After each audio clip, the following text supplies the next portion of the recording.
नमस्कार, आप देख रहे हैं समाचार। आपके साथ मैं हूं पराक्रम सिंह शेखावत। बताएंगे आपको इस वक्त की बड़ी खबरें। समाचार की शुरुआत सुर्खियों के साथ। अहमदाबाद में प्लेन क्रैश साइट पर पहुंचकर प्रधानमंत्री नरेंद्र मोदी ने ली हादसे की विस्तृत जानकारी। सिविल अस्पताल में घायलों से मिले। विमान हादसे में एकमात्र जीवित बचे यात्री विश्वास कुमार का लिया हालचाल।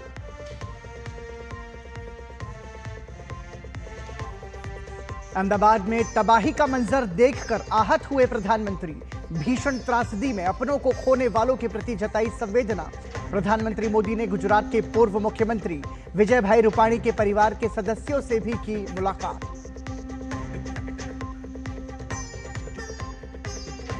अहमदाबाद में दुर्घटनाग्रस्त विमान का ब्लैक बॉक्स बरामद। मृतकों की पहचान के लिए अस्पताल में हो रही है डीएनए सैंपलिंग। फॉरेंसिक टीम भी हादसे के कारणों की कर रही है जांच।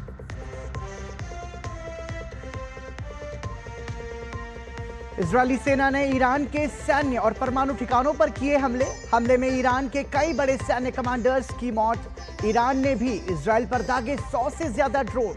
अमेरिकी राष्ट्रपति ट्रंप ने भी ईरान को चेताया।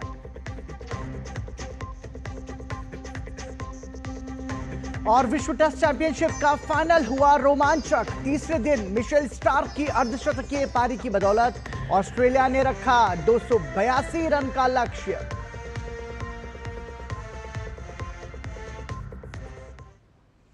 और सुर्खियों के बाद खबरों पर नजर डालते हैं विस्तार से। प्रधानमंत्री नरेंद्र मोदी ने अहमदाबाद विमान हादसे के दुर्घटना स्थल का जायजा लिया। प्रधानमंत्री ने अहमदाबाद सिविल अस्पताल जाकर घटना में एकमात्र जीवित बचे यात्री से भी मुलाकात की। प्रधानमंत्री ने हादसे की चपेट में आकर घायल हुए अन्य लोगों का भी हालचाल जाना। प्रधानमंत्री ने एक उच्च स्तरीय समीक्षा बैठक की अध्यक्षता भी की। अहमदाबाद विमान हादसे के बाद जमीनी हालात की जानकारी और स्थिति की समीक्षा के लिए प्रधानमंत्री नरेंद्र मोदी शुक्रवार को घटनास्थल पहुंचे।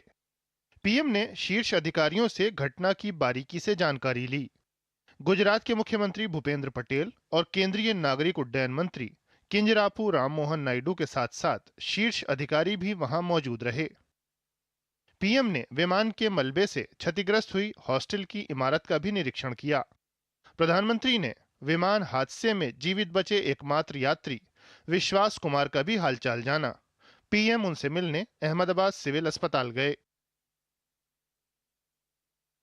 सर ने पूछा कि कैसे हुआ, तो मैंने उसके बारे में बताया और सब हालचाल पूछा सब।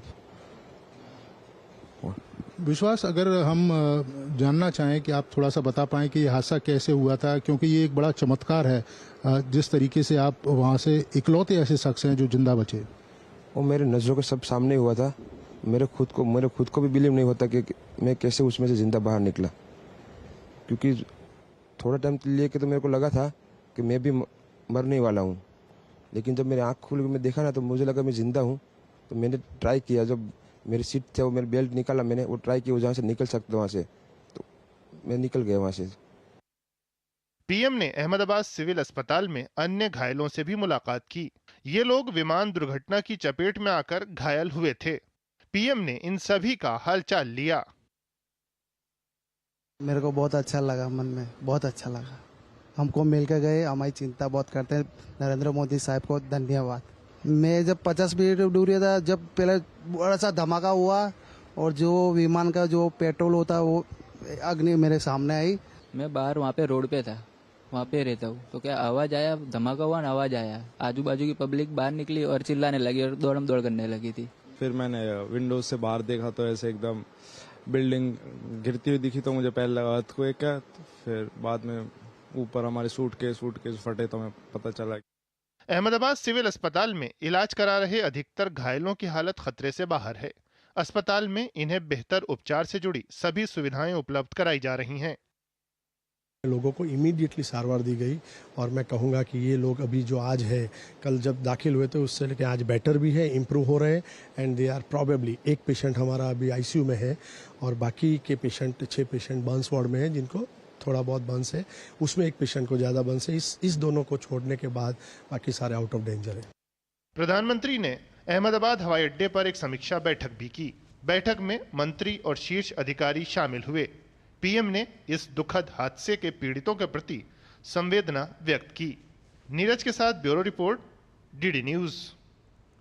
हादसे और हालात की पूरी जानकारी लेने के बाद प्रधानमंत्री नरेंद्र मोदी ने एक्स पर जानकारी दी।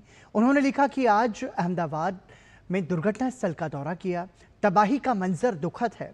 अधिकारियों और टीमों से मुलाकात की जो घटना के बाद अथक परिश्रम कर रहे हैं। हमारी संवेदनाएं उन लोगों के साथ हैं जिन्होंने इस अकल्पनीय त्रासदी में अपने प्रियजनों को खो दिया है।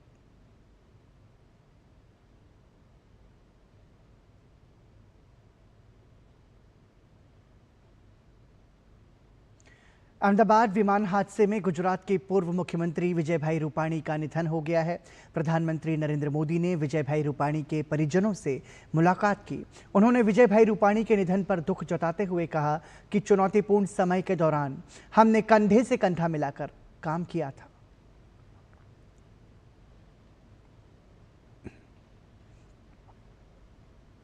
गुजरात एटीएस ने अहमदाबाद विमान हादसे का ब्लैक बॉक्स बरामद कर लिया है। सर्च टीम ने हादसा स्थल से विमान का डिजिटल फ्लाइट डेटा रिकॉर्डर यानी कि DFDR बरामद कर लिया है और ये DFDR विमान दुर्घटना के कारणों का पता लगाने में महत्वपूर्ण भूमिका निभाएगा। DFDR बोइंग 787 ड्रीमलाइनर विमान के मलबे के बीच पाया गया। जब कोई विमान दुर्घटनाग्रस्त होता है तो जांचकर्ता DFDR से डेटा को पुनर्प्राप्त करते हैं।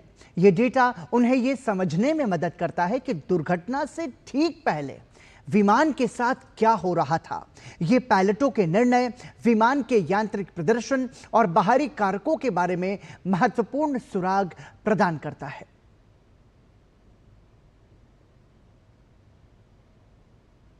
अहमदाबाद विमान हादसे को लेकर भारतीय चिकित्सा संघ गुजरात के अध्यक्ष डॉक्टर मेहुल शाह ने कहा है कि 100 से अधिक डॉक्टर्स ने तत्काल अस्पताल परिसर पहुंचकर राहत कार्यों में सरकार का सहयोग किया। उन्होंने इस दौरान कहा कि हम इस त्रासदी में एकजुट होकर काम कर रहे हैं। ये एक दुर्भाग्यपूर्ण घटना है, लेकिन हम पूरी संवेदनशीलता और समर्पण से राहत और बचाव कार्य में लगे हुए हैं। We have kept all the doctors ready, and we have received the message that you require more the orthopedic surgeon, anesthesiologists, critical doctors, and plastic surgeons. So we have targeted all the specialist doctors, and all the more than 100 doctors reached to the civil hospital campus to take care and to support the government, all the officials, authorities, and we are in hand to hand and with the shoulder to shoulder, all the movements with the government authorities to save the remaining those patients who are coming from the hostels building. Ahmedabad विमान हादसे के बाद से social media पर एक video viral किया जा रहा है। ये वीडियो एक इमारत में लगी आग का है, जिसे अहमदाबाद में हुए विमान हादसे से जोड़कर साझा किया जा रहा है। PIB फैक्ट चेक ने इस वीडियो को फेक बताया है। दरअसल ये वीडियो दिल्ली के द्वारका स्थित एक इमारत में हुई आगजनी का है। PIB फैक्ट चेक ने ऐसी अफवाहों से बचने की सलाह दी है।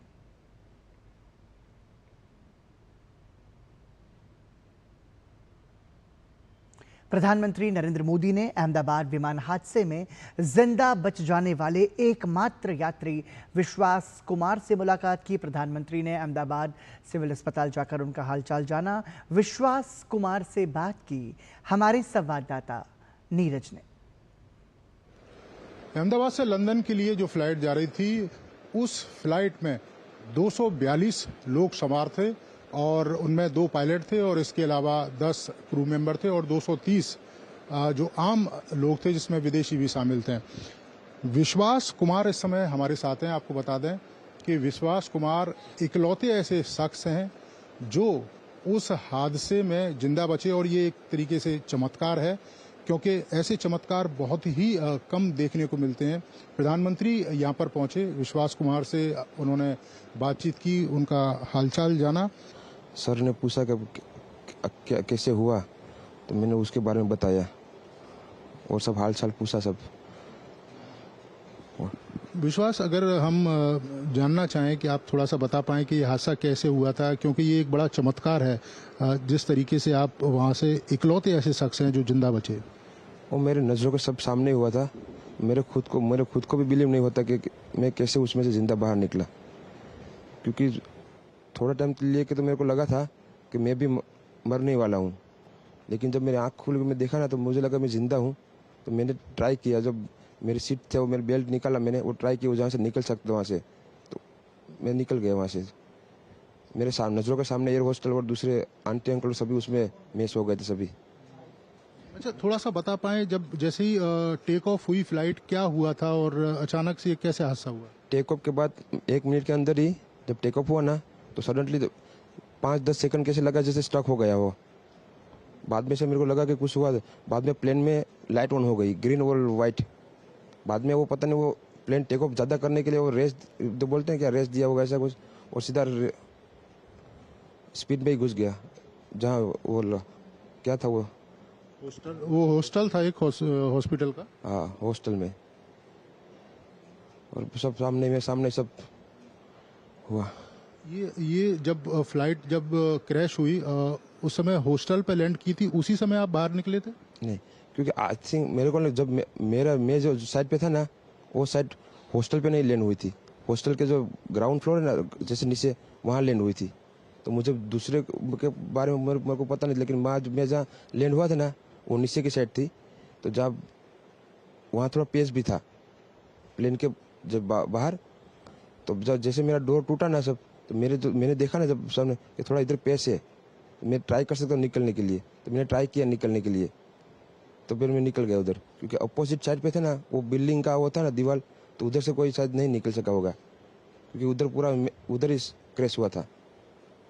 मैं जो जहाँ था वहाँ ही थोड़ा पेस था। फिर भी मेरे पता नहीं मैं कैसे बचा हूँ, क्योंकि मेरे नज़र के सामने ही सब 2 एयर हॉस्टल वो अंकल आंटी सब उधर ही सब। आप पैदल चल के आए वहाँ से निकल के? हाँ, और थोड़ा जब आग लगी ना, मेरा लेफ्ट हैंड भी जल गया थोड़ा। फिर एम्बुलेंस मेरे को उठा लेके इधर आया हॉस्पिटल में। अभी इलाज वगैरह कैसा हो रहा है? अभी कैसा फील कर रहे हैं आप? इलाज बहुत अच्छा है, यहाँ के लोग बहुत सपोर्टिंग है, बहुत अच्छा इलाज कर रहे हैं सब। ये आपने देखा विश्वास कुमार, जो इकलौते शख्स थे जो इस हादसे में जिंदा बचे थे। प्रधानमंत्री यहाँ पर पहुंचे घायलों को देखने के लिए, क्योंकि जब हवाई जहाज क्रैश हुआ उसके आसपास भी कई सारे लोग थे जो घायल हुए थे, जिनका इलाज अहमदाबाद के सिविल हॉस्पिटल में चल रहा है। और प्रधानमंत्री ने दिशा निर्देश भी दिए हैं कि इनके इलाज में किसी तरह की कोई कोताही ना बरती जाए और बेहतर से बेहतर इनका इलाज किया जाए। कैमरामैन विनोद ओझा के साथ नीरज सिंह, डीडी न्यूज़, अहमदाबाद। प्रधानमंत्री नरेंद्र मोदी ने अहमदाबाद सिविल अस्पताल में घायलों से मुलाकात की। प्रधानमंत्री ने उन सभी का हालचाल जाना, घायलों से बात की। हमारे संवाददाता नीरज ने। अहमदाबाद से लंदन के लिए जो फ्लाइट जा रही थी, क्रैश होने के बाद कई सारे लोग घायल हुए थे। इस समय हम अहमदाबाद के सिविल हॉस्पिटल में, आपको बता दें कि 32 जो घायल हैं उनका जो इलाज है वो इस हॉस्पिटल में चल रहा है। प्रधानमंत्री नरेंद्र मोदी हॉस्पिटल पहुंचे थे और जो घायल लोग हैं उनका हालचाल भी जाना प्रधानमंत्री ने। मेरे को बहुत अच्छा लगा, मन में बहुत अच्छा लगा। हमको मिल के गए, हमारी चिंता बहुत करते हैं। नरेंद्र मोदी साहब को धन्यवाद। यहाँ इलाज बहुत अच्छा चल रहा है और सर्विस बहुत अच्छे दे रहे हैं। कुछ बताएंगे कि ये हादसा हुआ था, जब आप बता रहे थे कि 50 फुट दूर पे थे, कैसे हुआ था अचानक? मैं जब 50 फीट दूर था, जब पहले बड़ा सा धमाका हुआ और जो विमान का जो पेट्रोल होता वो अग्नि मेरे सामने आई। हॉस्पिटल का ये कहना है कि अभी सब आउट ऑफ डेंजर हैं, किसी तरह की परेशानी नहीं है और बेहतर से बेहतर इलाज किया जा रहा है। मैं बाहर वहाँ पे रोड पे था, वहाँ पे रहता हूँ, तो क्या आवाज आया, धमाका हुआ ना, आवाज आया, आजू बाजू की पब्लिक बाहर निकली और चिल्लाने लगी और दौड़म दौड़ करने लगी थी। फिर धुआं निकला ना, फिर पता चला कि प्लेन क्रैश हो गया है। आप उस समय वहीं थे जब ये हादसा हुआ था? क्या कर रहे थे उस समय? मैं इसमें खाना खा रहा था जी मैं उस टाइम। फिर मैंने विंडोज से बाहर देखा तो ऐसे एकदम बिल्डिंग गिरती हुई दिखी, तो मुझे पहले लगा अर्थक्वेक है। तो फिर बाद में ऊपर हमारे सूटकेस फटे, तो मैं पता चला बहुत तेज आवाज हुई एकदम से, तो देखने लगे इतने ही एकदम सारा मलबा ऊपर आ गिरा। बाहर से फिर लोग आए निकालने, तो फिर मेरे को उन्होंने निकाला। प्रधानमंत्री आप लोगों के पास आए और क्या प्रधानमंत्री बोल के गए? उन्होंने तबीयत के बारे में पूछा और हमें तो अच्छा ही लगा, उन्होंने पूछा, आके पूछा। तो ये आपने देखा, ये तमाम सर्वाइवर हैं जो इस हादसे में घायल हुए थे। इनका जो इलाज है इस समय चल रहा है और उम्मीद की जा रही है कि जल्द से जल्द स्वस्थ हों। प्रधानमंत्री भी यहाँ पर पहुंचे और जो तमाम डॉक्टर्स हैं उनके साथ उन्होंने मुलाकात भी करी है और दिशा निर्देश भी दिए हैं कि इनके इलाज में किसी तरह की कोई कोताही न बरती जाए और बेहतर से बेहतर इनका इलाज किया जाए। कैमरामैन विनोद ओझा के साथ Neeraj Singh, DD news, Ahmedabad. Ahmedabad civil अस्पताल में घायलों का इलाज जारी है। घायलों में से अधिकतर खतरे से बाहर हैं। ताज़ा स्थिति को लेकर अस्पताल के medical superintendent doctor Rakesh Joshi से बात की हमारे संवाददाता नीरज ने। अहमदाबाद से लंदन के लिए जो फ्लाइट जा रही थी, जब वो क्रैश हुई उस समय कई सारे लोग उस रिहायशी इलाके में थे जो चपेट में आए और उनमें कई लोग घायल हैं जिनका सिविल हॉस्पिटल में इलाज है वो चल रहा है। इस समय हमारे साथ डॉक्टर राकेश जोशी जी भी हैं। राकेश जी, अभी क्या स्थिति है, कितने यहाँ पर लोग हैं और क्या ये माना जाए सब आउट ऑफ डेंजर है? ये जहाँ पर क्रैश हुआ वो जगह हमारे स्टूडेंट की मैस है, वहाँ लोग खाना खा रहे थे और उसी बिल्डिंग पे आके ये फ्लाइट गिरी और उस टाइम पे अफरा तफरी हुई। लेकिन पूरे आरोग्य विभाग ने और सिविल हॉस्पिटल ने, सारे डॉक्टर ने मिलकर वो इमरजेंसी सिचुएशन को हैंडल किया। करीबन 60 लोग आए थे उस टाइम पे, जिसमें से काफ़ी लोग ओपीडी बेस पे जिनको थोड़ी बहुत इंजरी थी उनको डिस्चार्ज कर दिया गया। अभी फ़िलहाल अगर आज हम देखेंगे तो हमारे पास 32 पेशेंट यहाँ पर एडमिटेड हॉस्पिटल के अंदर और इस वार्ड जो C7 वार्ड है इसमें 22 लोग हैं और हमारे पास उसमें मेडिकल स्टूडेंट भी है, आसपास के लोग वाले भी है और अगर उसमें देखा जाए तो लोग जो हेल्प करने आए थे वो भी है। कोई रैपिडो वाला ड्राइवर है जो कुछ देने जा रहा था वहाँ। इस हिसाब से आसपास के जो प्लेन में नहीं सवार थे ऐसे लोगों को जो इंजरी हुई और सिविल हॉस्पिटल सबसे नज़दीक और ये सरकार की सबसे बड़ी व्यवस्था है जिसमें लोगों को इमीडिएटली सारवार दी गई।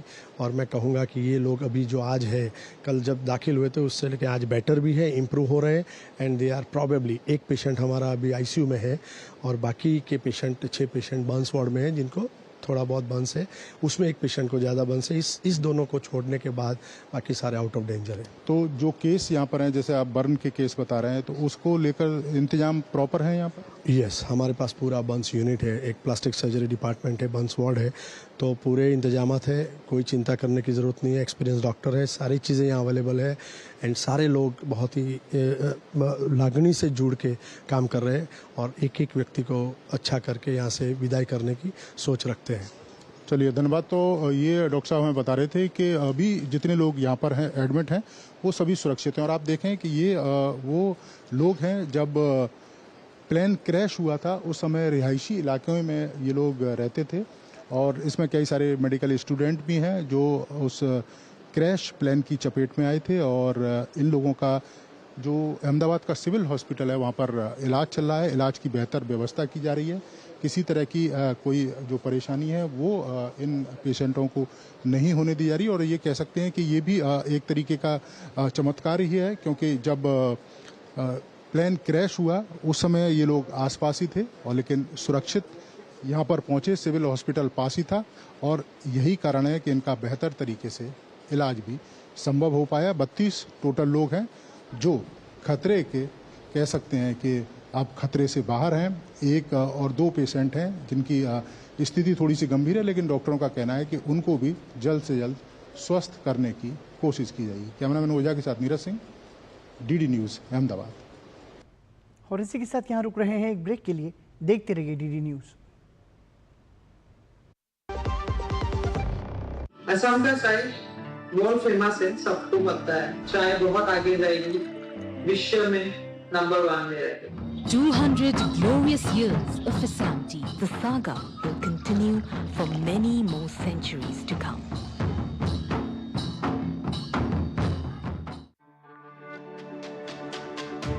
मेरी पसंद, मेरी पसंद, मेरी पसंद, मेरी पसंद, हमारी पसंद, हम सबकी पसंद। मजबूत देश का मजबूत सरिया हो गया स्टील। जो लक्ष्य चुना था समझ आने लगा है। GLA यूनिवर्सिटी, उच्च लक्ष्य की निश्चित प्राप्ति।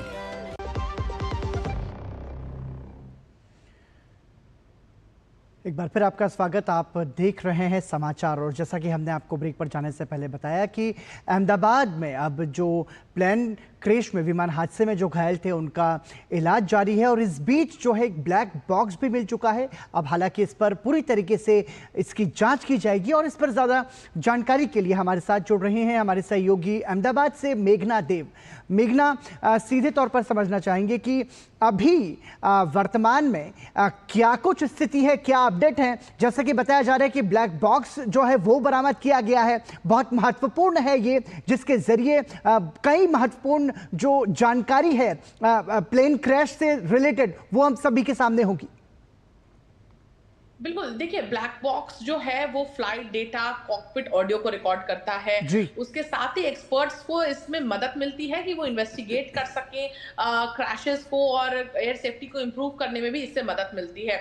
उसके अलावा भी देखें तो ब्लैक बॉक्स, देखिए इतना बड़ा इम्पैक्ट था, इतनी बड़ी आग थी, फिर भी ये सर्वाइव कर गया क्योंकि इसको इस तरीके से बनाया जाता है। इसको बनाया जाता है ताकि वो इंटेंस हीट, प्रेशर, इम्पैक्ट, इन सब चीजों को झेल सके और इसकी रिकवरी इन्वेस्टिगेशन के लिए बहुत ही क्रूशियल होती है। और उसके साथ ही अगर हम देखें तो ये रूफटॉप से मिला है, क्योंकि यहाँ पर जो क्रैश था वो रूफटॉप के पास ही हुआ था, जिसके कारण जो फ्लोर्स थे बिल्डिंग के, जो मेस की बिल्डिंग थी वो भी काफी हद तक डैमेज हुई है और जो मलबा है वो वहां पर साफ तौर पर नजर भी आ रहा था। तो अगर हम देखें तो इसकी इन्वेस्टिगेशन कई बार ऐसा भी होता है कि कुछ हफ्ते लगते हैं, कई बार कुछ महीने भी लग जाते हैं पूरी इन्वेस्टिगेशन को कंप्लीट होने में। लेकिन अभी जिस तरीके से एडमिनिस्ट्रेशन की तरफ से और भारत सरकार की तरफ से भी इस बात को कहा जा रहा है कि इन्वेस्टिगेशन को पूरी तेजी से किया जाएगा। दूसरी बात ये भी है कि यहाँ पर जो एयरक्राफ्ट एक्सीडेंट इन्वेस्टिगेशन ब्यूरो है, जो इंटरनेशनल स्टैंडर्ड्स पर इस इन्वेस्टिगेशन को, उन पैरामीटर्स पर और लाइन ऑफ इन्वेस्टिगेशन को करेगा, वो भी, उसकी टीम भी यहाँ पर मौजूद है और उसको मदद करने के लिए अतिरिक्त टीम भी यहाँ पर मौजूद है। फॉरेंसिक एक्सपर्ट्स भी मौके पर आज हमें नजर आए थे, जो क्रूशियल एविडेंस है उसको कलेक्ट कर रहे हैं। इसके अलावा इन्वेस्टिगेशन का तो ये मुख्य पार्ट है, लेकिन उसके अलावा भी अगर अहमदाबाद में अभी देखें तो सिविल अस्पताल में डीएनए सैंपलिंग चल रही है। और पराक्रम, यहाँ पर सबसे क्रूशियल चीज ये इसलिए है क्योंकि कल जिस तरीके से हमने वहां पर जो भयावह मंजर देखा था, कई जो बॉडीज थी वो फ्रैगमेंट्स में दिख रही थी, कई बॉडीज थी वो पूरी तरीके से झुलस चुकी थी। तो जो लोग इस हादसे में अपनी जान गंवा चुके हैं उनकी शिनाख्त करना बेहद ही मुश्किल है और कई लोगों की अगर बात करें तो नामुमकिन साबित हो रहा है, जिसके कारण डीएनए सैंपलिंग की प्रक्रिया को किया जा रहा है। मेघना, डीएनए सैंपलिंग की 72 घंटे के आसपास लगते हैं इसके रिजल्ट्स को आने में, तो इसलिए इस प्रक्रिया को जितनी जल्दी हो सके उतनी जल्दी किया जाए। मतलब अभी सैंपलिंग ली जा रही है और इसकी जो, जैसा कि आपने बताया, 72 घंटे का समय लगेगा और उसके बाद जो जिस तरीके से मैच होता जाएगा उस तरीके से फिर जो शव है वो परिजनों को सौंप दिए जाएंगे, ऐसा? बिल्कुल बिल्कुल पराक्रम, और इसीलिए इसको जल्दी किया जा रहा है क्योंकि जिन लोगों ने अपने परिजनों को खोया है, अपने करीबी लोगों को खोया है, वो काफी ज्यादा एंजाइटी उनको हो रही है कि क्योंकि वो जानते हैं कि कितना दर्दनाक ये हादसा था और कितनी बुरे इम्पैक्ट में वो अपनी जान, उनके परिजनों ने अपनी जान गंवाई है। अगर हम एक और बात यहाँ पर है पराक्रम की एफएसएल की टीम्स, मेडिकल टीम्स लगातार इस चीज में लगी हुई हैं, बट जो प्रोसेस होता है, जो जितने घंटे लगते हैं इसकी टेस्टिंग में, उसके बाद मैचिंग की जाती है, उसके बाद मॉर्टल रिमेन्स को सौंपा जाता है, उस प्रोसेस में समय लगता है। लेकिन उसके साथ ही देखें तो ब्रिटिश हाई कमीशन के ऑफिशियल्स भी अहमदाबाद आ चुके हैं और वो स्टेट एडमिनिस्ट्रेशन के साथ कोऑर्डिनेशन में ये इस चीज को बेशक इंश्योर करेंगे कि उनके जो सिटीजन्स हैं, जो ब्रिटिश नागरिक हैं जिन्होंने इस हादसे में अपनी जान गंवाई है, उनके भी मॉर्टल रिमेन्स की शिनाख्त हो सके, उनके भी शवों की शिनाख्त हो सके और उसके बाद उनके भी रिपैट्रिएशन की जो भी डॉक्यूमेंटेशन और प्रोसेस है उसको किया जाए। पराक्रम, अगर हम देखें तो भारतीय जो हाई कमीशन है यूके में, जो लंदन में हमारा भारतीय हाई कमीशन है, उसने भी एक इमरजेंसी नंबर रिलीज किया है जिसमें उन्होंने जो इमरजेंसी वीजा के लिए जिन भी लोगों को असिस्टेंस चाहिए, जो अहमदाबाद आना चाहते हैं, जो भारत आना चाहते हैं, इमरजेंसी वीजा के लिए वो अप्लाई कर सकते हैं। उनके एप्लीकेशंस को जल्दी से जल्दी एक्सपेडाइट किया जाएगा। तो ये भी सुनिश्चित कर रहा है इंडियन हाई कमीशन जो लंदन में है। उसके अलावा हम जानते हैं विदेश मंत्री डॉक्टर एस जयशंकर ने अपने काउंटर पार्ट से बात की है। उन्होंने यूके काउंटर अपने समकक्ष डेविड लैमी से बात की है। उन्होंने पोर्चुगीज समकक्ष से भी बात की और अनीता आनंद जो उनके कैनेडियन समकक्ष हैं उनसे भी बातचीत की है। उनको सिचुएशन के बारे में बताया और हर संभव मदद का आश्वासन भी दिया है। स्टेट एडमिनिस्ट्रेशन इस चीज में पूरे तरीके से काम कर रहा है, लेकिन जो भयावह मंजर कल था उसके लिए उसके बावजूद जिस किस्म का रिस्पॉन्स मल्टीपल एजेंसीज की तरफ से मिला है, जिसके कारण जो लोग बच पाए हैं वो हमारे सामने नजर आ रहे हैं। खास तौर पर जो मेडिकल स्टूडेंट्स जो बच पाए हैं, उन्होंने कहा है हमने उनसे बातचीत की और उन्होंने इस बात को कहा कि उन्हें ऐसा लगा कि भूकंप आ गया हो, और लेकिन उसके बाद उन्होंने बहुत बड़ा ब्लास्ट सुना और अफरा तफरी मच गई। लोग भागने की कोशिश कर रहे थे लेकिन मलबा उनके ऊपर गिर गया और वो ट्रैप हो गए। तो कई आसपास के लोग थे, फर्स्ट रिस्पॉन्डर्स के आने के पहले लोकल्स जो थे वो फर्स्ट रिस्पॉन्डर बनके उन्होंने फटाफट निकालने की कोशिश की, लेकिन कई लोकल्स जो अंदर गए वो भी धुएं से अपने आप को बचा नहीं पाए। कुछ लोग बेहोश भी हो गए जो अभी फिलहाल सिविल अस्पताल में एडमिट हैं, जो बचाने गए थे। तो देख सकते हैं तो पूरा कोऑर्डिनेटेड एफर्ट रहा है जिसके कारण जो बच पाए हैं। और इसके बीच में मेघना, हमने देखा कि प्रधानमंत्री नरेंद्र मोदी ने आज दुर्घटना स्थल का जायजा लिया। वो सिविल अस्पताल में जाकर के घायलों से भी मिले, उनके हालचाल भी जाने, और साथ ही प्रधानमंत्री ने एक उच्च स्तरीय समीक्षा बैठक भी की। तो अब हम ये कह सकते हैं कि जो प्रतिक्रिया की जा रही है इस त्रासदी का सामना करने के बाद में इसको कैसे ठीक किया जा सके, तो जो तमाम सारे प्रयास किए जा रहे हैं केंद्र सरकार से लेकर के राज्य सरकार से लेकर के प्रशासन तक, वो अपने आप में महत्वपूर्ण है और वो बहुत मायने भी रखते हैं। बिल्कुल मायने रखते हैं। और देखिए ये सिविल एविएशन डिपार्टमेंट की तरफ से एक और जानकारी सामने आई है जिसमें बताया गया है कि enhance safety inspection air India को करने के लिए कहा गया है। उन्हें कहा गया है कि सारे फ्यूल पैरामीटर मॉनिटरिंग और एसोसिएटेड सिस्टम चेक्स उन्हें करने हैं। उसके अलावा cabin air compressor associated systems का भी इंस्पेक्शन करना है। इलेक्ट्रॉनिक इंजन कंट्रोल सिस्टम को टेस्ट करना है। सभी टेक ऑफ पैरामीटर्स को रिव्यू करना है और काफी और एक लंबी फहरिस्त है जो जारी की गई है इंश्योर करने के लिए कि वो जो भी सेफ्टी इंस्पेक्शन है उसको बढ़ाया जाए। और इसके बारे में कहा गया है कि ये जो भी इसके रिपोर्ट आएगी, जो भी ये इंस्पेक्शन करेंगे, सेफ्टी चेक्स करेंगे और इंश्योर करेंगे अपनी सेफ्टी को एनहांस करने के लिए जो भी प्रक्रिया करेंगे उसकी रिपोर्ट डीजीसीए रिव्यू करेगा। तो देखिए इसके बाद ये चीज बेशक है कि अब जो इन्वेस्टिगेशन होगा उसमें तो बेशक पता चलेगा कि कहाँ चूक हुई, जो ये एयरक्राफ्ट क्लाइंब नहीं कर पाया। ये हम देख सकते हैं जो वीडियो में हमारे सामने है कि पेरीमीटर, जो एयरपोर्ट का जो पेरीमीटर है पराक्रम, उसके कुछ ही दूर पर जाके गिरा है। मेघानी नगर इलाका रिहायशी इलाका है, एयरपोर्ट से ज्यादा दूर नहीं है, वहां पर ये विमान जाके गिरा है। तो बेशक हम जान सकते हैं कि टेक ऑफ होते ही ये हादसा हुआ है, तो जिसके कारण कई सवाल भी खड़े होते हैं। और इसकी जब निष्पक्ष जांच होगी, पूरी पारदर्शी तरीके से जांच होगी, तब खुलासा होगा। और जो ब्लैक बॉक्स हैं वो अपने आप में बहुत ही ज्यादा महत्वपूर्ण है। फिलहाल बहुत बहुत शुक्रिया मेघना इस तमाम जानकारी के लिए। और इसी के साथ यहां रुक रहे हैं एक छोटे से ब्रेक के लिए। आप देखते रहिए डीडी न्यूज।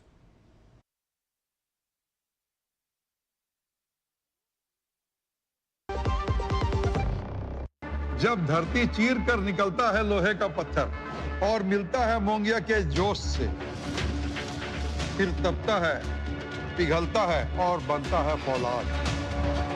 अब होता है सरिया सारी खूबियों के साथ। मोंगिया स्टील, मजबूत देश का मजबूत सरिया।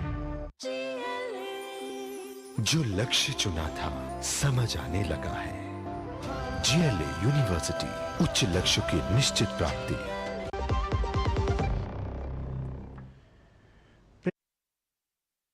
हैं समाचार। कभी कभी लोग ट्रैफिक या अन्य दूसरी वजहों से एयरपोर्ट पर समय पर नहीं पहुंच पाते और फ्लाइट छूटने के बाद लाजमी है कि लोग परेशान हो जाते हैं। लेकिन अहमदाबाद एयरपोर्ट पहुंचने में 10 मिनट की देरी भूमि चौहान के लिए वरदान साबित हो गई। भूमि को कल एयर इंडिया की फ्लाइट से अहमदाबाद से लंदन जाना था। भूमि ने कहा जब उन्हें पता चला कि फ्लाइट दुर्घटनाग्रस्त हो गई है तो वो पूरी तरह से स्तब्ध रह गई। अहमदाबाद का थोड़ा ट्रैफिक हम लोग ये सिटी एरिया में थोड़ा एंटर हो चुके थे तो उस वजह से थोड़ा हमको लेट हुआ था। जब पता चला तब हम ऑलमोस्ट एयरपोर्ट से तो घर के लिए निकल चुके थे और हम लोग गाड़ी में ही थे और तभी हमने न्यूज़ देखा कि ऐसा प्लेन क्रैश हुआ है और at the time I was feeling totally numb. दूसरी साइड ये भी था कि ये जो इंसिडेंट हुआ है वो बहुत ही थोड़ा टेरिफाइड है। भारत के नागरिक उड्डयन महानिदेशालय डीजीसीए ने बोइंग के सभी ड्रीमलाइनर विमानों की बेड़े पर सुरक्षा जांच को सख्त कर दिया है। यह फैसला अहमदाबाद में एयर इंडिया की लंदन जा रही फ्लाइट AI 171 के भयानक हादसे के बाद लिया गया है। डीजीसीए ने एयर इंडिया को आदेश दिया है कि 15 जून से एयर इंडिया के बेड़े में शामिल सभी ड्रीमलाइनर विमानों को उड़ान भरने से पहले ईंधन प्रणाली और इंजन नियंत्रण से लेकर उड़ान मापदंडों तक कई महत्वपूर्ण जांचों से गुजरना होगा। डीजीसीए ने उड़ान से पहले कई अहम तकनीकी जांचों का निर्देश दिया है, जिसमें fuel parameter monitoring, cabin air compressor system, electronic engine control test, oil system और हाइड्रोलिक सिस्टम की सेवा जांच शामिल है। इसके साथ ही टेक ऑफ से पहले के पैरामीटर्स की समुचित समीक्षा करने के निर्देश भी दिए गए हैं। इसके अलावा डीजीसीए ने आदेश दिया है कि फ्लाइट कंट्रोल इंस्पेक्शन को ट्रांजिट निरीक्षण में जोड़ा जाए और ये प्रक्रिया अगले आदेश तक जारी रखी जाए। साथ ही 2 सप्ताह के भीतर पावर एश्योरेंस चेक्स कराना भी अब अनिवार्य किया गया है। पश्चिम एशिया में तनाव खतरनाक मोड़ पर पहुंच गया है। इजरायल ने शुक्रवार को ईरान के सैन्य और परमाणु ठिकानों पर व्यापक हमले किए। राजधानी तेहरान समेत कई रणनीतिक स्थानों को निशाना बनाया गया। इजरायल ने कहा कि उसने तेहरान को परमाणु हथियार बनाने से रोकने के लिए अपने अभियान की शुरुआत की। इस बीच ईरान ने पुष्टि की है कि इन हमलों में उसके रिवॉल्यूशनरी गार्ड्स के कई शीर्ष सैन्य कमांडर और परमाणु वैज्ञानिक मारे गए, जिससे तेहरान की रक्षा और परमाणु कमान को गहरा झटका लगा है। आईडीएफ ने दावा किया है कि उसने तेहरान पर किए गए व्यापक हवाई हमलों में ईरान के 3 सबसे वरिष्ठ सैन्य कमांडर्स को मार गिराया है, जिसमें ईरानी सशस्त्र बल के chief of staff Mohammad Hossein Bagheri, Islamic Revolutionary Guard Corps के commander Hossein Salami, Khatam al Anbiya के commander Gholam Ali Rashid commander शामिल है। यह कार्रवाई ऑपरेशन राइजिंग लॉयन के तहत अंजाम दी गई। हमला नतंज और खुंडाब जैसे संवेदनशील परमाणु प्रतिष्ठानों पर भी हुआ।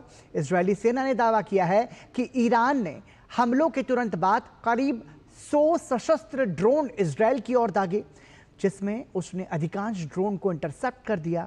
ईरान के सर्वोच्च नेता अयातुल्लाह अली खामेनेई ने इसे जघन्य अपराध बताया और कहा कि इजरायल को कठोर सजा के लिए तैयार रहना चाहिए। जबकि दूसरी तरफ इजरायली प्रधानमंत्री नेतन्याहू ने कहा कि हम राष्ट्र की सुरक्षा के लिए जरूरी कदम उठाएंगे। यह सैन्य अभियान तब तक जारी रहेगा जब तक हमारे लोग सुरक्षित नहीं हो जाते। अमेरिकी राष्ट्रपति डोनाल्ड ट्रंप ने ईरान को कड़ी चेतावनी देते हुए कहा है कि अगर तेहरान ने जल्द समझौता नहीं किया तो उसे विनाशकारी परिणाम भुगतने होंगे। ओमान में प्रस्तावित अमेरिका ईरान प्रतिनिधियों की वार्ता से पहले ट्रंप ने इजरायल द्वारा ईरान पर किए गए हालिया हमले का भी समर्थन किया। राष्ट्रपति ट्रंप ने कहा, मैंने ईरान को बार बार समझौते का मौका दिया। उन्होंने आगे कहा, अगर उन्होंने और देर की तो जो होने वाला है वो उनकी कल्पना से भी ज्यादा भयावह होगा। अमेरिका के पास दुनिया के सबसे घातक सैन्य उपकरण हैं, जिनमें से कुछ इजरायल के पास भी हैं और वो जानते हैं इसका इस्तेमाल कैसे करना है। ट्रंप ने दावा किया कि ईरान के कई कट्टरपंथी नेता जो मुखर थे अब मारे जा चुके हैं और ये सिर्फ शुरुआत है। उन्होंने स्वीकार किया कि अब तक भारी जान माल का नुकसान हुआ है, लेकिन अब भी समझौते की संभावना मौजूद है। इजरायल और ईरान के बीच बढ़ते तनाव और सैन्य हालात को देखते हुए इजरायल में भारतीय दूतावास ने अपने नागरिकों के लिए एडवाइजरी जारी की है। भारतीय दूतावास ने नागरिकों को सतर्क रहने की सलाह दी है। साथ ही इजरायली अधिकारियों और होम फ्रंट कमांड द्वारा जारी सुरक्षा दिशा निर्देशों का पूरी तरह पालन करने के भी निर्देश दिए गए हैं। और वहीं ईरान में वर्तमान स्थिति को देखते हुए भारतीय दूतावास ने ईरान में रहने वाले भारतीय नागरिकों के लिए एक एडवाइजरी जारी की है। भारतीय दूतावास ने कहा है कि ईरान में सभी भारतीय नागरिकों और भारतीय मूल के व्यक्तियों से अनुरोध है कि वो सतर्क रहें, सभी अनावश्यक गतिविधियों से बचें, दूतावास के सोशल मीडिया अकाउंट का अनुसरण करें और स्थानीय अधिकारियों द्वारा दी गई सलाह के अनुसार सुरक्षा प्रोटोकॉल का पालन करें। इजराइल और ईरान के बीच उभरती स्थिति पर भारत ने दोनों पक्षों से बातचीत और कूटनीतिक चैनल्स के जरिए मसले हल करने को कहा है। विदेश मंत्रालय ने बयान जारी कर कहा कि हम ईरान और इजराइल के बीच हाल ही में हुए घटनाक्रमों से बहुत चिंतित हैं। हम परमाणु स्थलों पर हमलों से संबंधित रिपोर्टों सहित उभरती स्थिति पर बारीकी से नजर रख रहे हैं। भारत दोनों पक्षों से किसी भी तरह के आक्रामक कदम से बचने का आग्रह करता है। तनाव की स्थिति को कम करने और अंतर्निहित मुद्दों को हल करने के लिए बातचीत और कूटनीति के मौजूदा चैनल्स का उपयोग किया जाना चाहिए। भारत के दोनों देशों के साथ घनिष्ठ और मैत्रीपूर्ण संबंध हैं और वो हर संभव सहायता देने के लिए तैयार है। दोनों देशों में हमारे दूतावास भारतीय समुदाय के संपर्क में हैं। क्षेत्र में सभी भारतीय नागरिकों को सावधानी बरतने, सुरक्षित रहने और स्थानीय सुरक्षा सलाह का पालन करने की सलाह दी जाती है।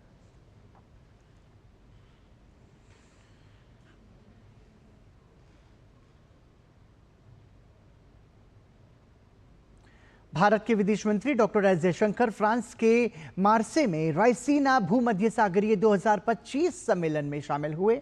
इस दौरान विदेश मंत्री ने कहा कि दुनिया आज लागत निर्धारण, कॉस्ट डिटर्मिनिज्म के खतरनाक प्रभाव को झेल रही है, जिसने वैश्विक क्षमताओं को एक ही क्षेत्र में केंद्रित कर दिया है। इससे बाकी देशों के लिए गंभीर समस्याएं खड़ी हुई हैं। डॉक्टर एस जयशंकर ने कहा कि डिजिटल युग में सिर्फ कीमत या दक्षता ही नहीं बल्कि भरोसे, सुरक्षा और साझेदारी के मूल्य भी उतने ही महत्वपूर्ण हैं।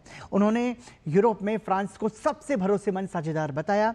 उन्होंने जोर दिया कि अब रणनीतिक सहयोग में साझा मूल्य, सुरक्षा और समर्थन अहम भूमिका निभाते हैं।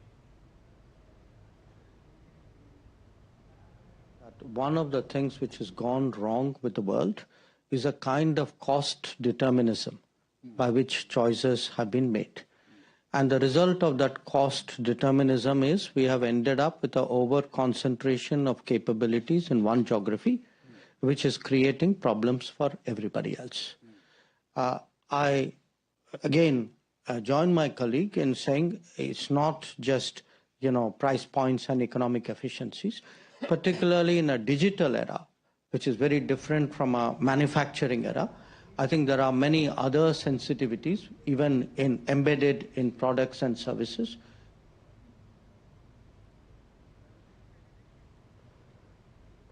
तो रायसीना भूमध्य सागरीय सम्मेलन 2025 जिसमें विदेश मंत्री एस जयशंकर ने अपनी बात रखी। इसी के साथ यहाँ रुक रहे हैं एक छोटे से ब्रेक के लिए। आप बने रहिए हमारे साथ। LIC लाया है unit linked insurance plan index plus. जीवन बीमा पाइए और निफ्टी स्टॉक्स के साथ अपने मार्केट रिटर्न्स को तेजी से बढ़ाइए। इस अट्रैक्टिव कॉम्बिनेशन के साथ अपना कल सुरक्षित कीजिए।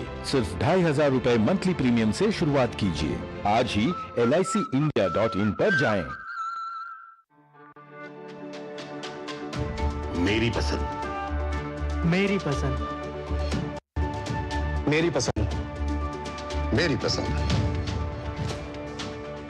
हमारी पसंद, हम सबकी पसंद। मजबूत देश का मजबूत सरिया होंगे स्टील। ब्रेक के बाद एक बार फिर आपका स्वागत। आप देख रहे हैं समाचार और जैसा कि ब्रेक पर जाने से पहले हमने आपको बताया था कि भारत के विदेश मंत्री एस जयशंकर फ्रांस के मार्से में रायसीना भूमध्य सागरीय सम्मेलन 2025 में शामिल हुए। क्या कुछ इसके मायने हैं, ये कितना महत्वपूर्ण सम्मेलन ये रहा, ये समझना जरूरी है और इस पर ज्यादा बातचीत के लिए सीधा रुख करेंगे हमारे सहयोगी अखिलेश सुमन का। अखिलेश, समझना चाहेंगे आपसे विदेश मंत्री एस जयशंकर का फ्रांस के मार्से में रायसीना भूमध्य सागरीय 2025 के सम्मेलन में यह कहना कि दुनिया आज लागत निर्धारण यानी कि कॉस्ट डिटर्मिनिज्म के खतरनाक प्रभाव को झेल रही है, क्या कुछ मतलब है इसका? देखिए, रायसीना डायलॉग जो है, रायसीना डायलॉग का एक तो महत्व पूरी दुनिया में स्थापित करने का भी एक प्रयास है कि पूरी दुनिया में अभी रायसीना डायलॉग पहले दिल्ली से शुरू हुआ था, लेकिन अब रायसीना डायलॉग दुनिया के कई जगहों में होता है, इंक्लूडिंग यूएसए। ये भूमध्य सागरीय रायसीना डायलॉग जो है यह काफी महत्वपूर्ण है। ये फ्रांस में हो रहा है, तो मतलब आप समझ सकते हैं कि पूरा जो वेस्टर्न वर्ल्ड है, वेस्टर्न वर्ल्ड को वहां से संबोधित करने की कोशिश है। रायसीना जो ओआरएफ है, ओआरएफ के डायरेक्टर प्रेसिडेंट जो है वो समीर सरन जो उसमें मौजूद है, दरअसल वही अध्यक्षता इसकी कर रहे हैं। और भारत सरकार के सहयोग से ये रायसीना डायलॉग आयोजित किया जाता है हर जगह, विदेश मंत्रालय के सहयोग से। और वहां जाकर विदेश मंत्री एस जयशंकर का यह कहना बहुत ही महत्वपूर्ण है, इसलिए कि देखिए दुनिया जब उपनिवेश से बाहर आ रही थी उस समय एक आइडियलिज्म था, एक आदर्श स्थिति थी, लोग आदर्शवाद को मानते थे। इसी के तहत गुटनिरपेक्ष आंदोलन जो हुआ, जिसे आज ग्लोबल साउथ कहते हैं, जो नए नए उपनिवेश से निकल रहे देश थे वो गुटनिरपेक्ष की तरह अपने अमेरिका और सोवियत संघ जो उस समय का था, दोनों से तत्कालिक दूरी बनाकर चलते थे। अमेरिका ने भी अपने आप को पोज ऐसा किया था कि वो दुनिया का सबसे पुराना लोकतंत्र है और दुनिया में लोकतंत्र की स्थापना के लिए वो काम कर रहा है। निश्चित तौर पे सोवियत संघ भी जो था, सोवियत संघ भी दुनिया के गरीब जो मजलूम देश थे उनको मदद करने की कोशिश करता था। अब उसी के संदर्भ में जयशंकर का ये कहना है कि दुनिया आजकल लागत के आधार पर कर रही कि किस देश के पास क्या कैपेबिलिटी है, किस देश के पास कितनी व्यापारिक क्षमता है, किस देश के पास कितना उसके पास राजनयिक प्रभाव डालने की क्षमता है, इसके आधार पर संबंध तय हो रहे हैं। और इसीलिए विदेश मंत्री एस जयशंकर ने लगातार ये कहना रहा है कि भारत जो दुनिया का सबसे बड़ा लोकतंत्र है, आज भारत दुनिया का सबसे बड़ी जनसंख्या भी है, उसका भी उसी तरीके से महत्व दिया जाना चाहिए। ठीक है अखिलेश, इसके साथ साथ ईरान इजराइल विवाद जो है वो भी वर्तमान समय में एक व्यापक चर्चा का विषय है। इन सब के बीच में हमने देखा कि भारतीय दूतावास ने और भारत के विदेश मंत्रालय ने भी एडवाइजरी जारी की है। वहां पर रहने वाले भारतीयों को सलाह दी गई है कि जो दिशा निर्देश है महत्वपूर्ण उनका पालन करें। ऐसे में भारत ने जो मध्यस्थता की भूमिका निभाने का प्रयास किया है, चूंकि भारत के दोनों देशों से बेहतर संबंध हैं, तो कितना व्यापक असर इस अपील का आप देख रहे हैं? देखिए पहले पराक्रम ये बताओ कि भारत ने मध्यस्थता करने की कोई घोषणा नहीं की है। घोषणा की बात नहीं है, लेकिन भारत ने जो एक एक्स पर पोस्ट करके लिखा है कि दोनों देशों से बेहतर संबंध हैं और बातचीत के जरिए इसका हल निकाला जाए। कहने का मतलब वो था सवाल का, उसके क्या मायने? बिल्कुल इसका मतलब ये है कि देखिए जो ईरान और इजराइल, इनके दोनों के बीच में जो बहुत पुराना झगड़ा है, लेकिन इसके साथ साथ एक समय ऐसा भी था जब ईरान और इजराइल काफी करीब थे। तो एक अगर इतिहास में देखें और वर्तमान में देखें, जो पैलेस्टाइन का मामला है, पैलेस्टाइन के मामले पे दोनों के बीच में कई मतभेद हैं, इजराइल और ईरान के बीच में। और जब मतभेद ये शुरू हुए और ईरान ने एक पोस्चरिंग की कि वो पैलेस्टीनियन कॉज का सबसे बड़ा चैंपियन साबित करना अपने आप को चाह रहा था, और उसके बाद उन्होंने हिजबुल्लाह को स्थापित किया, उसके बाद यमन में हुती को स्थापित किया, उनसे लगातार वो मदद करते रहे। और उसके बाद अक्टूबर 7 को जो घटना हुई जिसमें कि हमास के लोगों ने जाकर इजराइल में 250 के करीब लोगों को अगवा किया, तो इस घटना के बाद लगातार इजराइल का जो गुस्सा है वो बढ़ता रहा है और ईरान की तरफ से कोई ऐसा एश्योरिंग बयान नहीं आया। इसके विपरीत ईरान लगातार ये कहता रहा कि इजराइल को एग्जिस्ट नहीं करना चाहिए। तो इजराइल का ये दावा है कि उन्होंने जो हमले किए हैं अभी वो नतांज और खोंडाक जैसे ठिकानों पे, उस हमले के पीछे जो कारण है वो है प्रीएम्प्टिव स्ट्राइक। मतलब जो आईएईए ने एक रिपोर्ट परसों आईएईए का एक प्रपोजल आया था जिसको कि मेजॉरिटी से पारित किया गया, जिसमें कि फ्रांस, अमेरिका और ब्रिटेन जैसे देश भी शामिल थे। उन्होंने ये कहा कि आईएईए का ये कहना था कि ईरान जो है वो लगातार परमाणु हथियार बनाने की ओर बढ़ रहा है, कभी परमाणु हथियार बना सकता है। इसके बाद इजराइल को यह लगा कि उसके ऊपर हमला हो सकता है, जो इजराइल ने दावा किया है, और इसीलिए उन्होंने प्रीएम्प्टिव स्ट्राइक किया है। अब निश्चित तौर पे एक बहुत ही गंभीर स्थिति पैदा हो गई है ईरान की तरफ से भी और इजराइल की तरफ से भी।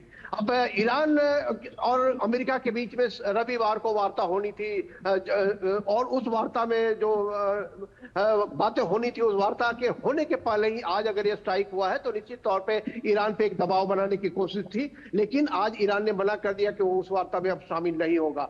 तो अब एक काउंटर स्ट्राइक और स्ट्राइक काउंटर स्ट्राइक और स्ट्राइक की एक श्रृंखला चल सकती है, जिससे पूरा का पूरा मिडिल ईस्ट प्रभावित होगा। इस बीच इजराइल ने कई देशों के अपने दूतावासों को बंद करने की घोषणा की है कि वहां काउंसलर एक्टिविटी नहीं होगी।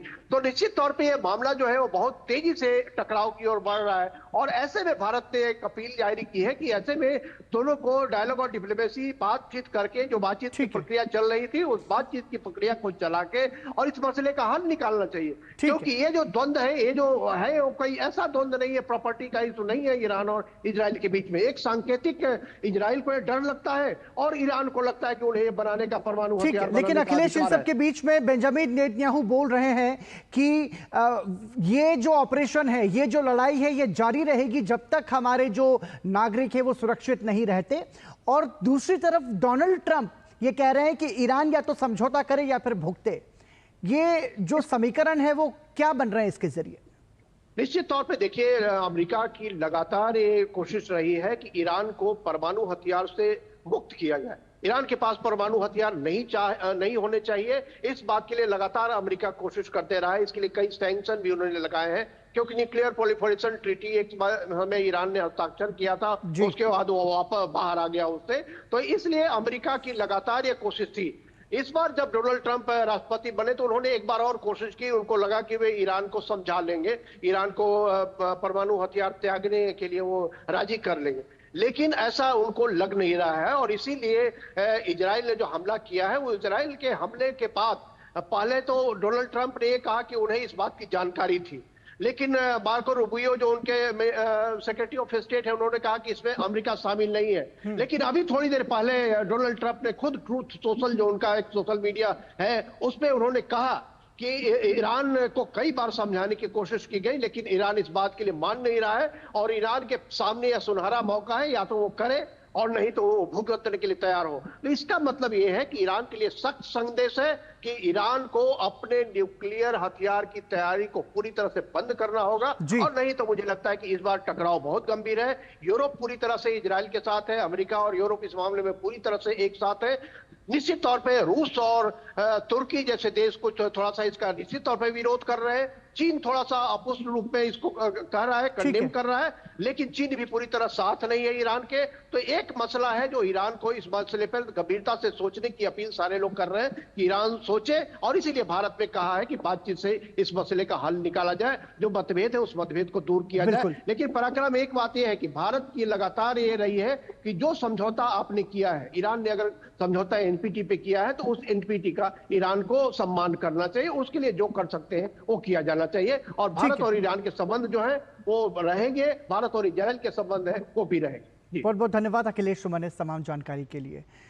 और इसी के साथ बढ़ेंगे अब अगली खबर की ओर। महाराष्ट्र के एम्स नागपुर में एम्स कॉन्क्लेव की शुरुआत हुई, जिसमें स्वास्थ्य मंत्री जेपी नड्डा बतौर मुख्य अतिथि शामिल हुए। कार्यक्रम में देश भर के एम्स संस्थानों के कार्यकारी निदेशक और वरिष्ठ प्रशासक चिकित्सा शिक्षा, अस्पताल सेवाओं, अनुसंधान पर चर्चा और अनुभवों को साझा करने के लिए एक मंच पर साथ आए। केंद्रीय मंत्री ने कार्यक्रम को वर्चुअली संबोधित करते हुए कॉन्क्लेव को संस्थागत सहयोग, स्वास्थ्य सेवा में डिजिटल परिवर्तन को बढ़ावा देने के लिए महत्वपूर्ण बताया। केंद्रीय मंत्री ने कहा कि ये काफी हर्ष का विषय है कि एम्स नागपुर ने यह कार्यक्रम आयोजित किया है। Each All India Institute of Medical Sciences established as an institute of national importance integrates advanced clinical care, high quality medical education and research and excellence. Every AIIMS serves as a center of healthcare innovation and learning, delivering equitable, affordable and evidence-based healthcare services. I am happy that AIIMS Nagpur has taken a lead and is organizing the first conclave on best practices today. और प्रवर्तन निदेशालय ने छत्तीसगढ़ में कथित शराब घोटाले के सिलसिले में कांग्रेस विधायक कवासी लखमा और उनके बेटे हरीश लखमा की संपत्तियों को अटैच किया है। साथ ही सुकमा जिले में स्थित कांग्रेस भवन को भी जब्त किया गया है। ईडी ने कवासी लखमा, उनके बेटे हरीश लखमा को 5.50 करोड़ की संपत्ति और सुकमा कांग्रेस कार्यालय की 68 लाख की संपत्ति को अटैच किया है। बता दें कि शराब घोटाले में पूर्व मंत्री कवासी लखमा और उनके बेटे हरीश लखमा अभी जेल में हैं। कवासी लखमा से पूछताछ में खुलासा हुआ था कि शराब घोटाले के पैसे से कवासी लखमा ने न सिर्फ अपनी संपत्ति बनाई थी, बल्कि सुकमा में बने कांग्रेस भवन में भी शराब घोटाला के पैसे दिए थे। अब ईडी ने इस मामले में बड़ी कार्रवाई करते हुए सुकमा कांग्रेस भवन को अटैच कर लिया है। इस कार्रवाई पर भाजपा प्रवक्ता केदार गुप्ता ने कांग्रेस पर हमला बोलते हुए कहा कि ये इतिहास में पहली बार हुआ है जब किसी राजनीतिक पार्टी का कार्यालय ईडी ने जब्त किया है। उन्होंने कहा कि यह कार्यालय भ्रष्टाचार की नींव पर बना हुआ था। मुख्यमंत्री भूपेश बघेल जी के कांग्रेस के शासनकाल में लगातार भ्रष्टाचार होते रहे, कुछ जेल में, कुछ बेल में, किस पर कार्रवाई चल रही है। और आबकारी घोटाला, कवासी लखमा और उनके बेटे की 6 करोड़ की संपत्ति जब्त हुई और उससे ऊपर कांग्रेस पार्टी का कार्यालय सुकमा का भी अटैच हो गया। ये भारत के इतिहास में मुझे लगता है कि पहली घटना होगी जब कोई राजनीतिक पार्टी का कार्यालय अटैच कर लिया गया। आखिर वो कार्यालय भ्रष्टाचार की नींव में जो खड़ा था। लोकसभा स्पीकर ओम बिरला संसदीय क्षेत्र कोटा बूंदी के दौरे पर हैं। इस दौरान ओम बिरला अमर शहीद नानक भील आदिवासी विकास मेले में शामिल हुए और नानक भील की प्रतिमा पर माल्यार्पण कर उन्हें याद किया। आदिवासी विकास मेले में समाज कल्याण विभाग द्वारा विशेष योग्यजन लाभार्थियों को ट्राईसाइकिल, मोटराइज साइकिल, ई-एयरिंग बैसाखी आदि उपकरण वितरित किए गए।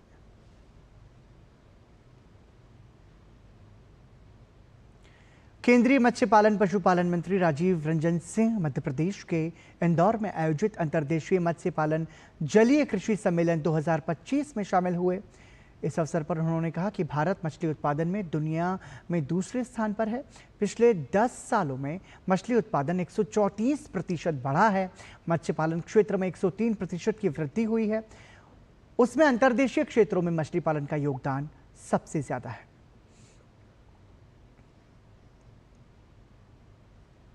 आज की तारीख में जो पूरे हम दुनिया में, विश्व में हम मछली उत्पादन में दूसरे स्थान पर हैं, हमारा देश है।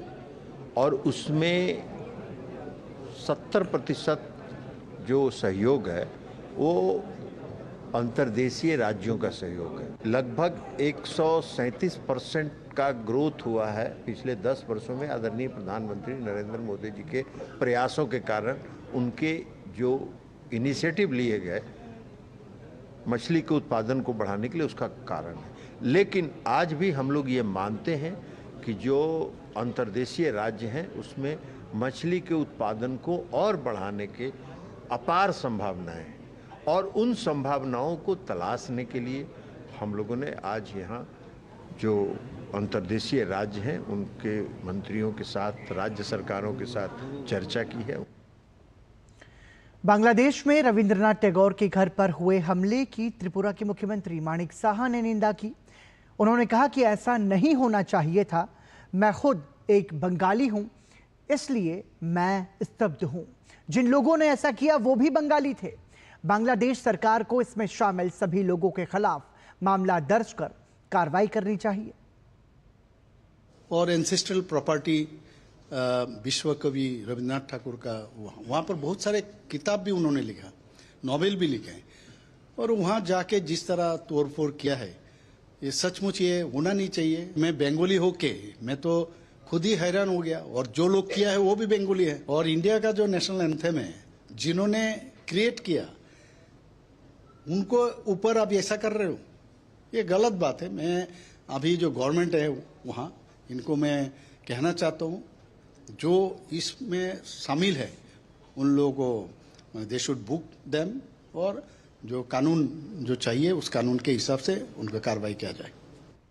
जम्मू कश्मीर के उपराज्यपाल मनोज सिन्हा ने 3 जुलाई से शुरू होने वाली श्री अमरनाथ जी यात्रा से पहले राजभवन में उच्च स्तरीय समीक्षा बैठक की। बैठक में सुरक्षा व्यवस्था, आधारभूत संरचना और तीर्थयात्रियों की सुविधाओं से जुड़े इंतजामों की विस्तृत समीक्षा की गई।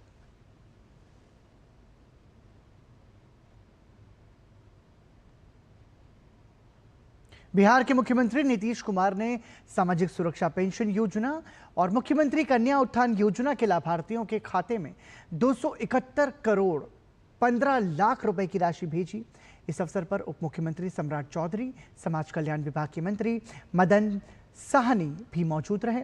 आज के इस कार्यक्रम में 5 सामाजिक सुरक्षा पेंशन योजना के कुल 61,29,548 लाभार्थियों को 254 करोड़ 45 लाख 5,900 रुपए और मुख्यमंत्री कन्या उत्थान योजना के 85,556 लाभार्थियों को 16 करोड़ 70 लाख 33,000 रुपए की राशि हस्तांतरित की गई। इस तरह कुल 62,15,104 लाभार्थियों को कुल 271 करोड़ 15 लाख 38,900 रुपए की राशि डीबीटी के माध्यम से यानी कि डायरेक्ट बेनिफिट ट्रांसफर के माध्यम से हस्तांतरित की गई। और कारगिल विजय दिवस की 26वीं वर्षगांठ के मौके पर भारतीय सेना की फॉरएवर इन ऑपरेशंस डिवीजन ने 11 जून 2025 को तोलोलिंग चोटी तक एक विशेष अभियान चलाया। ये श्रद्धांजलि अभियान 1999 के कारगिल युद्ध में तोलोलिंग की ऐतिहासिक लड़ाई में शहीद हुए वीर जवानों की अमर गाथा को याद करते हुए आयोजित किया गया। यह यात्रा द्रास स्थित कारगिल युद्ध स्मारक से प्रारंभ हुई। अभियान में विभिन्न इकाइयों से जुड़े 30 बहादुर सैनिकों ने भाग लिया, जिन्होंने उस युद्ध में सक्रिय भूमिका निभाई थी। उन्होंने तोलोलिंग की चोटी पर तिरंगा फहराया और ऑपरेशन विजय के शहीदों को नमन किया। इस अभियान में भारतीय वायुसेना के अधिकारियों और वायु सैनिकों ने भी भाग लिया। बांग्लादेश में आगामी राष्ट्रीय चुनावों को लेकर अंतरिम सरकार के मुख्य सलाहकार मोहम्मद यूनुस और बांग्लादेश नेशनलिस्ट पार्टी के कार्यवाहक अध्यक्ष तारिक रहमान के बीच लंदन में महत्वपूर्ण बैठक हुई। इस दौरान मोहम्मद यूनुस ने संकेत दिया कि यदि आवश्यक तैयारियां पूरी हो जाती हैं तो चुनाव 2026 में रमजान के पहले सप्ताह में कराए जा सकते हैं। बैठक के बाद एक संयुक्त प्रेस ब्रीफिंग आयोजित की गई, जिसमें राष्ट्रीय सुरक्षा सलाहकार खलीलुर रहमान, मुख्य सलाहकार के प्रेस सचिव शफीकुल आलम और बीएनपी के स्थायी समिति सदस्य अमीर खासरू मोहम्मद चौधरी भी उपस्थित थे। संयुक्त बयान में बताया गया कि बैठक सौहार्दपूर्ण और सकारात्मक वातावरण में संपन्न हुई। और आइए बात करते हैं खेल जगत से जुड़ी कुछ खबरों की। ऑस्ट्रेलिया ने वर्ल्ड टेस्ट चैंपियनशिप के फाइनल में साउथ अफ्रीका को जीत के लिए 282 रन का लक्ष्य दिया है। तीसरे दिन ताजा समाचार मिलने तक दक्षिण अफ्रीका ने दूसरी पारी में 1 विकेट पर 63 रन बना लिए थे।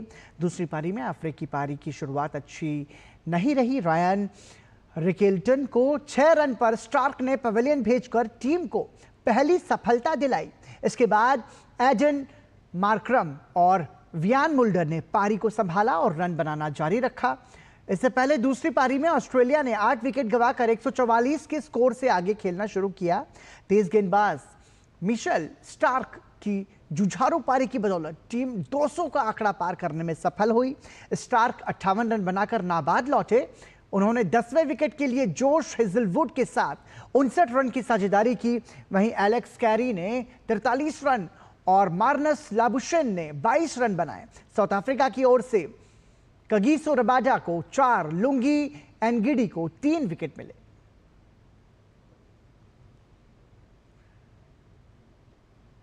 इसके पहले दक्षिण अफ्रीका की टीम अपनी पहली पारी में सिर्फ 138 रन पर ढेर हो गई थी। ऑस्ट्रेलिया के लिए कप्तान पैट कमिंस ने 28 रन देकर 6 विकेट लिए।